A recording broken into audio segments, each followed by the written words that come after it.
এই ঘরটিতে একত্রে রাখা হয়েছে পৃথিবীর ভয়ঙ্কর সব অভিশপ্ত জিনিসের সংগ্রহ। এখানে আছে ইউরোপের সবচেয়ে বড় অভিশপ্ত পুতুল, মানুষের হাতে তৈরি 2 মাথাওয়ালা শেয়াল, দৈত্যাকার শয়তানের বাইবেল, ভ্যাম্পায়ার শিকার করার যন্ত্র, অ্যামাজন যুদ্ধের সময় তৈরি করা ছোট মানুষের মাথা, ডানাযুক্ত ছোট কঙ্কাল ইত্যাদি। লন্ডনে শুরু হয়েছে এই ভিন্নধর্মী প্রদর্শনী।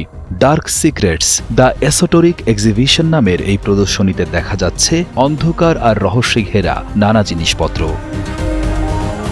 এখানে রয়েছে ইউরোপের সবচেয়ে বড় অভিশপ্ত পুতুল সংগ্রহ, 19 শতকের ভ্যাম্পায়ার শিকার করার যন্ত্রপাতি, এমনকি অ্যামাজনের যুদ্ধের সময় তৈরি ছোট করা মানুষের মাথা পর্যন্ত। হ্যালোউইনের ঠিক আগে 11ই অক্টোবর থেকে শুরু হওয়া এই প্রদর্শনীটি চলবে 2026 সালের মে পর্যন্ত।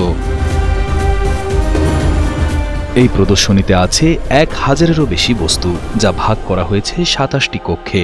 কিছু সামগ্রী আধুনিক যুগের, যেমন বিখ্যাত গিটার বাদক জিমি হেন্ড্রিক্সের জ্যাকেট, যেটিকে কেউ কেউ তার অকাল মৃত্যুর জন্য দায়ী করেন। তিনি তার আত্মা শয়তানের কাছে বিক্রি করে দিয়েছিলেন বলেও গুজব আছে।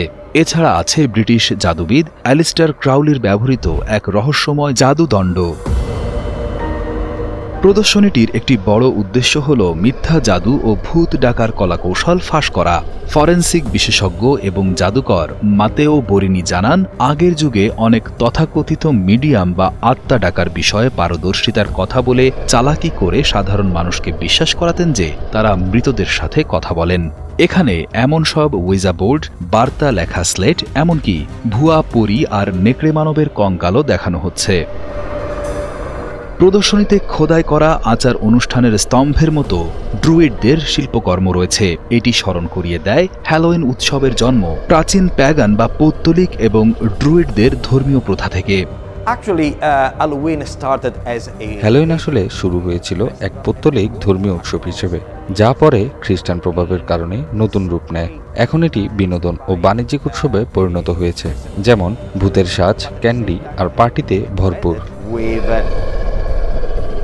দর্শনার্থীরা এখানে আরও দেখতে পাবেন এক অদ্ভুত 2 মাথাওয়ালা শেয়াল, যা তৈরি করেন সোভিয়েত সার্জন ভ্লাদিমির ডেমিকভ। তিনি দাবি করেছিলেন এই প্রাণীটি কয়েকদিন বেঁচে ছিল, তবে বিজ্ঞানীরা এখনও তা নিয়ে সন্দিহান।